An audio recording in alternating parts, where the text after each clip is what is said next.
Hi అండి అందరికీ. అందరూ ఎలా ఉన్నారు? మీరు అందరూ బాగుండాలి, అందులో నేను కూడా ఉండాలి. ఈరోజు వచ్చేసి దోసకాయ నెత్తళ్ళండి. Super curry. నేనైతే చాలా బాగా చేస్తాను ఈ కర్రీ. నేను ఎట్లా చేస్తానో ఒకసారి చూసేయండి, మీరు కూడా ట్రై చేయండి, చాలా బాగుంటుందండి.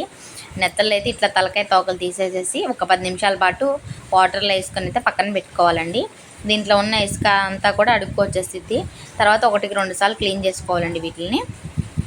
గ్యాస్ అయితే వెలిగించుకొని కళాయి అయితే పెట్టేసుకోవాలండి ఒకటి. దాంట్లో కర్రీకి సరిపడా ఆయిల్ అయితే పోసుకొని ఆయిల్ని అయితే కాగనివ్వాలి. ఆయిల్ అయితే కాగిపోయిందండి. ఇప్పుడు దీంట్లోకి ఉల్లిపాయలు అయితే వేసుకోవాలి. కట్ చేసుకున్న ఉల్లిపాయలు ఇవి కొంచెం కలర్ మారేదాకా వేగనివ్వాలి. ఉల్లిపాయ పచ్చిమిర్చిని అయితే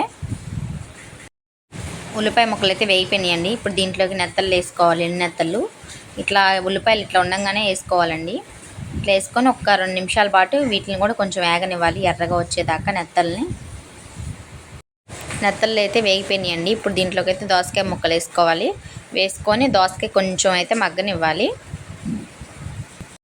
దోసకాయ ముక్కలు అయితే వేగినాయండి. ఇప్పుడు ఇట్లా ఉన్నప్పుడు దీంట్లోకి టమాటా ముక్కలు కూడా వేసేసుకోవాలి. టమాటాని మెత్తగా ఉడకనివ్వాలి. ఇప్పుడు దీంట్లోకి కొంచెం పసుపు, సాల్ట్ వేసుకొని టమాటా మెత్తగా అయ్యేదాకా అయితే మగ్గబెట్టుకోవాలండి. ఒకసారి కలిపేసుకొని మూత పెట్టుకొని అయితే మగ్గబెట్టుకోవాలి. టమాటా అయితే మెత్తగా అయితే మగ్గనివ్వాలి. మనం వేసుకున్న టమాటా దోసకాయ అయితే మగ్గిపోయింది. ఇప్పుడు దీంట్లో ఫ్రెష్గా దంచుకున్న అల్లం వెల్లిపాయ పేస్ట్ అయితే వేసుకోవాలి. వేసుకోవడం వల్ల మన కర్రీ అనేది చాలా బాగుంటుందండి. టేస్ట్ స్మెల్ రాకుండా ఉంటుంది ఈ చేపలు అనేవి. ఒకసారి కలిపేసుకోవాలి. పచ్చివాసన పోయేదాకా అయితే మళ్ళీ మగ్గనిచ్చుకోవాలి 1 నిమిషం పాటు.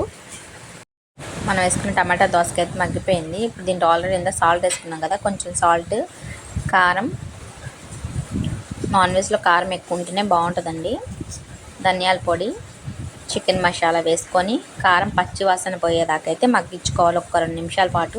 ఇట్లానే ఆయిల్లో మనం వేసుకున్న కారం అంతా కూడా మగ్గి ఇట్లా ఆయిల్ చూడండి పైకి రావాలి. ఇప్పుడు దీంట్లోకి 1 గ్లాస్ సకానికి అయితే వాటర్ అయితే పోసుకొని ఒకసారి మళ్ళీ కలుపుకొని వాటర్ అంతా ఇంకేదాకా అయితే మగ్గి పెట్టుకోవాలి 2 నిమిషాల పాటు. చూడండి ఈ విధంగా మన కర్రీ అయితే అయిపోయిందండి. దోసకాయ నెత్తళ్ళు టమాటా కర్రీ అయితే లాస్ట్లో కొంచెం కొత్తిమీర వేసుకొని గ్యాస్ ఆఫ్ చేసుకోవడమే. ఇలా ఒక్కసారి ట్రై చేయండి. నిజంగా దీని ముందు మటన్, చికెన్ కూడా దేనికి పనికిరావు, అంత బాగుంటుంది. నా వీడియో నచ్చితే లైక్ ఇచ్చేసేయండి. కొత్త వాళ్ళైతే సబ్స్క్రైబ్ చేసుకోండి.